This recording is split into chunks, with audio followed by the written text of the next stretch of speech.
From the opinion pages of the Wall Street Journal, this is Potomac Watch.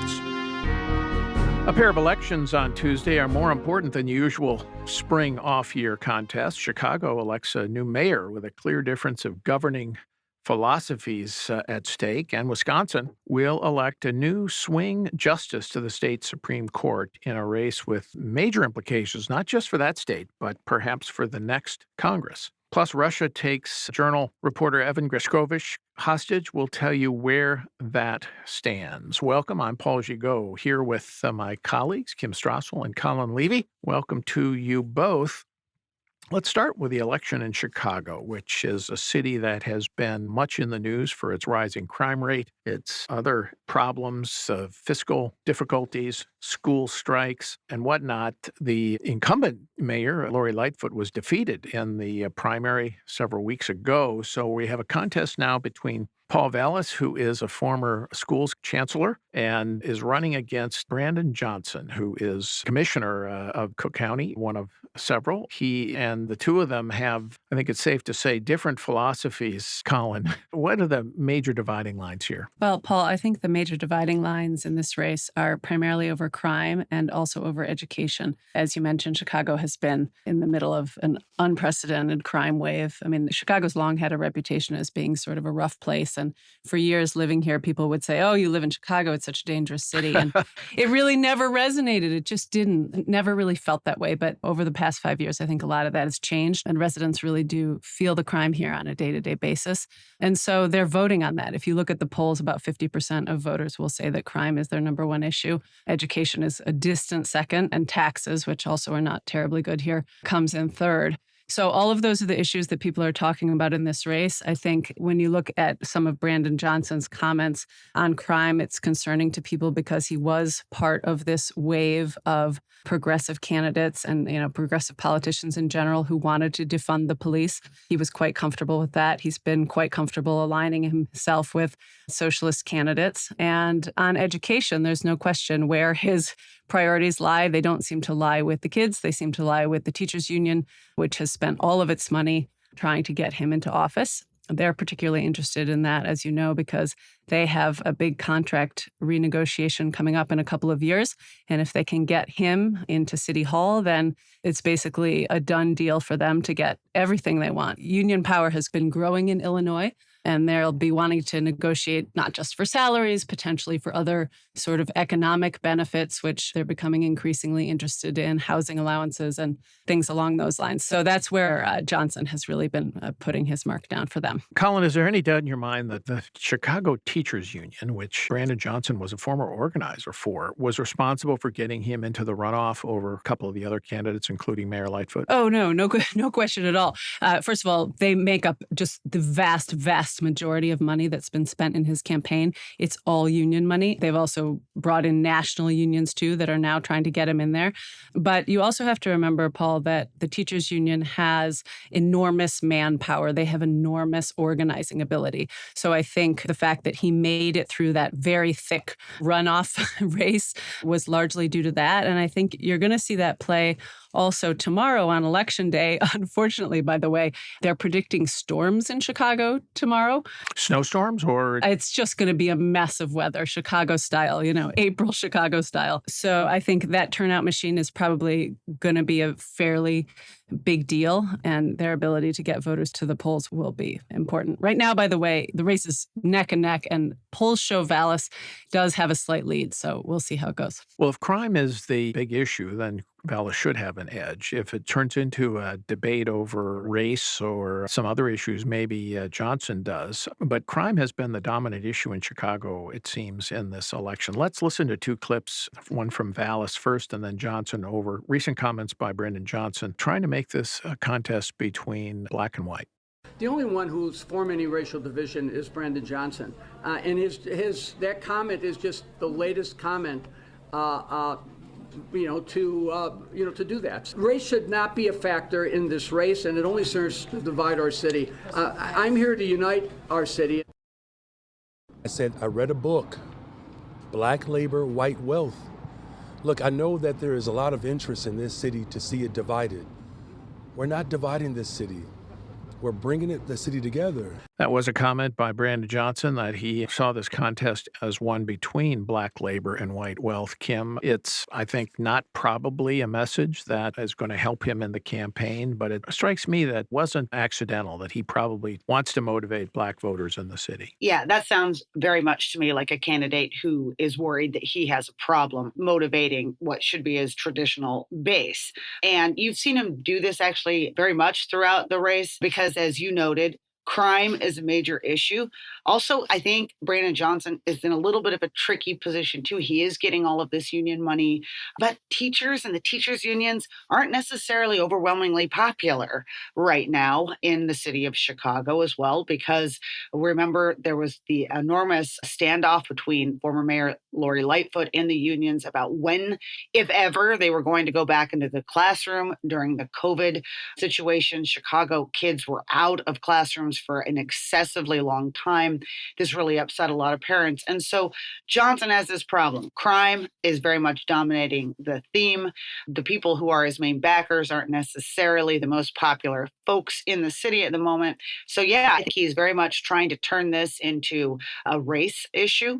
The other thing that you've seen him doing in ads and his supporters as well is suggesting that Vallas is not a real Democrat because his positions are a little bit more conservative than Johnson's.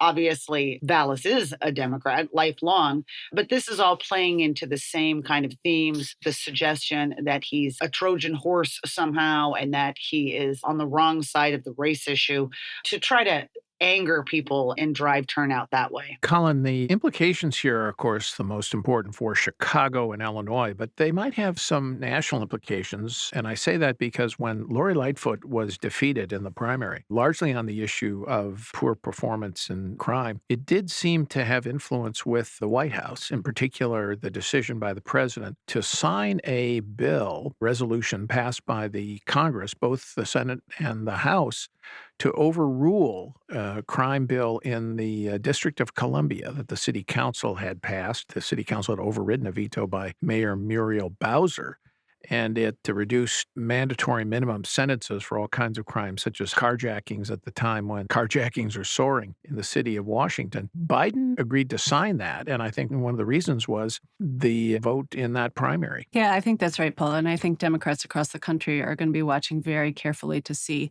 just how voters actually feel about these issues. We've been talking a lot about the crime issues, but I think this race is going to be a bellwether, and it's going to show politicians of both parties, I think, what voters' priorities are and how they really need to be talking about it. So, the one other thing that I wanted to mention, by the way, too, is that sometimes when you get to this point in the race, things really sort of start to coalesce around candidates. And you were just talking about the Black voter turnout for Brandon Johnson.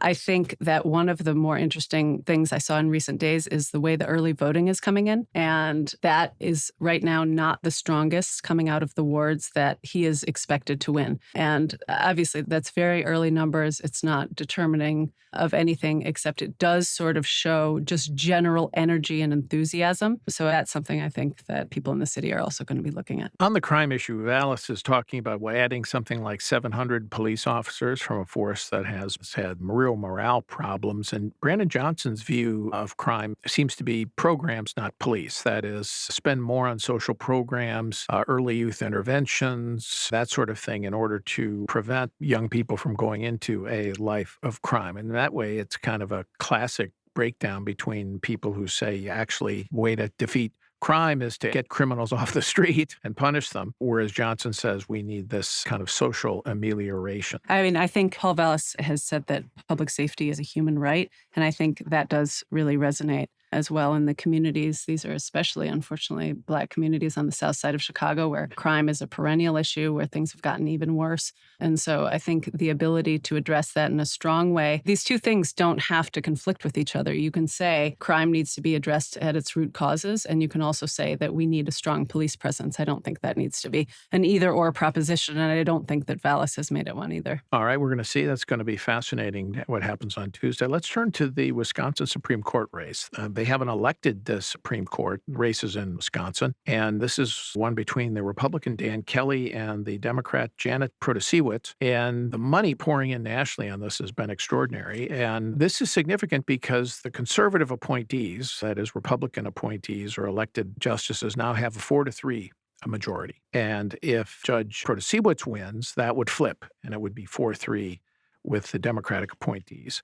In a state like Wisconsin that is very much polarized, is rather evenly split politically, what the Supreme Court says about a variety of issues is just crucial to the ability to influence legislation, because the court has the power to slap down a lot of laws that are passed by one party or the other. And Kim, the stakes are pretty high here, and that's why this may turn out to be the single most expensive Supreme Court election in U.S. history. Yeah, I actually read this morning that it has already hit that mark. It now is officially the single most expensive Supreme Court race in history, state Supreme Court race. And you said it, Paul, the stakes here are really high. And one of the reasons we know why they're high is in part because Protasiewicz continues to highlight exactly what she would do if she managed to get this seat. So she has very openly and in a very partisan fashion made statements about Act 10, which was the 2011 Public Sector Union Reform under prior Governor Scott Walker, which has benefited Wisconsin. But she has suggested that she thought it was wrong to ever be passed. She had suggested that it's unconstitutional. She has certainly signaled her support for abortion. She has also called the state's redistricting maps, which came out of the last census and set the new seats. She has said that they are rigged.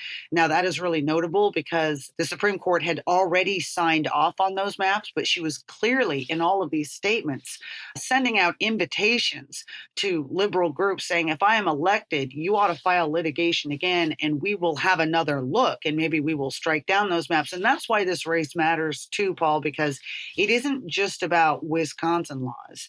But if she gets some power on the court, they're going to have the ability to also, the Wisconsin Supreme Court, look at those maps, for instance, change them. Right now, the GOP dominates in the state legislature in Wisconsin. But if you change those maps, you could certainly change that. Right now, the GOP has a majority of the U.S. House seats in the state. But again, if the Wisconsin Supreme Court can just change those maps, they potentially change the makeup of the House, of the state legislature. They have a vast ability to engage as well in election rules to overrule the Wisconsin Elections Commission and instead say, here are the rules that we're making up instead. So there's a lot going on here. And I think it's disturbing, particularly because this has become a very, very partisan race, particularly on the side of Protasiewicz, in a way that is a little unseemly and unlike most Supreme Court races we have. And it feels a little bit more like an election. She's making very clear what she would do, even though justices are not supposed to prejudge cases. All right, thanks, Kim. We're going to take a break, and when we come back, we'll talk more about the implications of the Wisconsin Supreme Court election, as well as Wall Street Journal reporter that Russia has taken hostage, Evan Gershkovich, when we come back.